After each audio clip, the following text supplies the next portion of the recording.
সুপ্রিয় দর্শক শ্রোতা, আসসালামু আলাইকুম। আজকে আমরা এসেছি গাজীপুরের সাফারি পার্কে। আপনারা দেখছেন আমরা এই গাজীপুরের সাফারি পার্কে প্রাণীদের উন্মুক্ত বিচরণ এবং আমরা যারা ভিজিটর রয়েছি, দর্শনার্থী, আমরা রয়েছি গাড়ির মধ্যে, অর্থাৎ মানুষ থাকবে আবদ্ধ, প্রাণী থাকবে উন্মুক্ত। এরই নাম সাফারি পার্ক। সুপ্রিয় দর্শক শ্রোতা, আপনারা দেখছেন বনের রাজা সিংহ। এই সিংহ মামার সাথে আমরা সকলেই কথা বলার চেষ্টা করছি ইশারা ইঙ্গিতে। সেই সিংহ মামা আমাদেরকে মুখ নেড়ে দেখাইলো, মুখ হাঁ করে দেখাইলো সে সিংহ না সিংহী, কিন্তু আসলে আমরা বাস্তবে কেউ বুঝতে পারি নাই। কিন্তু না বুঝতে পারলেও আমরা এই সিংহ মামার যে ক্ষণিকের আনন্দ, আমরা সেটা পেয়ে খুবই আনন্দিত এবং খুশি। কিন্তু আমরা যে উদ্দেশ্যে এসেছিলাম, যে এখানে আমাদের যে জাতীয় পশু রয়্যাল বেঙ্গল টাইগার, সেই রয়্যাল বেঙ্গল টাইগার আমরা দেখতে পেলাম না। হয়তো অনেক দূরে সেই বাঘ মামা শুয়ে আছে এবং অনেকে এইখানকার যারা এই বাসের ভিজিটর বাসের যিনি চালক, তিনি বলছেন গতকালকে তিনি সেই বাঘকে গোসল করতে দেখেছেন। গতকালকে অর্থাৎ 14ই নভেম্বর বৃহস্পতিবার ছিল, কিন্তু আজকে আমরা 15 নভেম্বর শুক্রবার এখানে এসে দেখলাম যে আমাদের কি বলবো, যে ভাগ্যটা আমাদের হয়তো দুর্ভাগ্য, বাঘের দেখা মিলল না। তবে আমরা সিংহী মামার দেখা পেয়েছি, সাক্ষাৎ পেয়েছি। এর সাথে অন্যান্য কিছু প্রাণীর আমরা এখানে দেখলাম, প্রাণীকে জেব্রা, বিভিন্ন নীলগাই, তারপর ধনেশ পাখি, বিরল কিছু প্রজাতি, তাদেরকে আমরা এখানে দেখতে পেলাম এবং সকলেই খুশি। তো সুপ্রিয় দর্শক শ্রোতা, এরকম একটি খোলা পার্কে যখন আপনি একজন মানুষ এখানে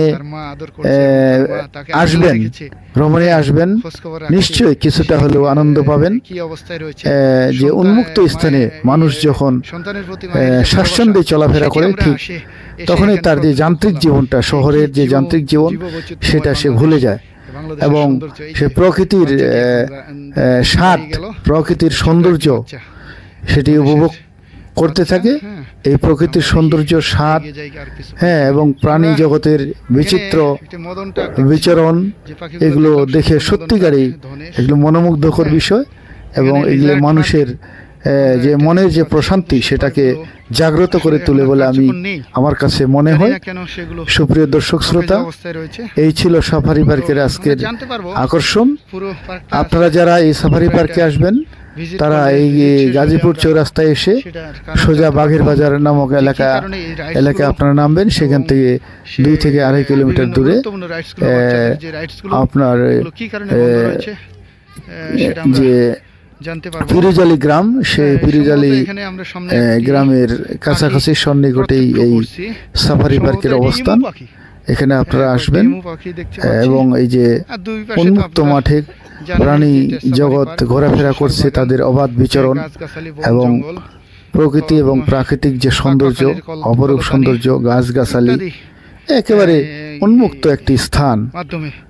এখানে আসলেই বুঝতে পারবেন, আসলে যারা বিশেষ করে ঢাকা থেকে আসছেন, তারা মনে করবেন আজকে আমরাও এখানে মুক্ত হয়েছি। আসলে ঢাকা শহরের যে যান্ত্রিক জীবন, সেটি আসলে একটি বন্দি জীবন বলে মনে হয়। যখনই এই সাফারি পার্কে আসা হয় বা কোনো উন্মুক্ত স্থানে আমরা যাই, তখনই মনে হয় আমাদের কাছে যে আসলে আমরা শহরের ভিতরে আবদ্ধ একটি জীবন কাটাচ্ছিলাম। কিন্তু এই উন্মুক্ত একটি স্থানে আসলেই বোঝা যায় যে মানুষের যে প্রশান্তি দরকার রয়েছে, শান্তি দরকার রয়েছে, স্বাচ্ছন্দ্য দরকার রয়েছে, মনের আনন্দ দরকার রয়েছে। এই জন্য মাঝে মধ্যে আপনারা যারা সরকারি চাকরি করেন, তারা শুক্রবার শনিবার এই পার্কে আসতে পারেন, সাফারি পার্কে। ঘুরে ঘুরে দেখবেন প্রাকৃতিক সৌন্দর্য এবং বিভিন্ন প্রাণীর বিচরণ, ধন্যবাদ, আজকে এই পর্যন্ত। আর আপনারা যারা পুরান ঢাকা থেকে আসবেন, আপনারা আরেকটি ওয়ে আছে, যেটি আপনারা মতিঝিল থেকে ট্রেনে একেবারে জয়দেবপুর স্টেশনে এসে নামবেন। জয়দেবপুর থেকে 10 টাকা ভাড়া দিলে আপনারা গাজীপুর চৌরাস্তায় আসতে পারেন। গাজীপুর চৌরাস্তা থেকে ছোট ছোট অনেক মিনি বাসগুলো পাওয়া যায়, সেগুলো থেকে 20 থেকে 25 টাকার মধ্যে ভাড়া লাগবে বাঘের বাজার আসতে। বাঘের বাজার থেকে আপনারা অটো রিক্সা যোগে সাফারি পার্কে আসতে পারেন। ধন্যবাদ, আসসালামু আলাইকুম, খোদা হাফেজ।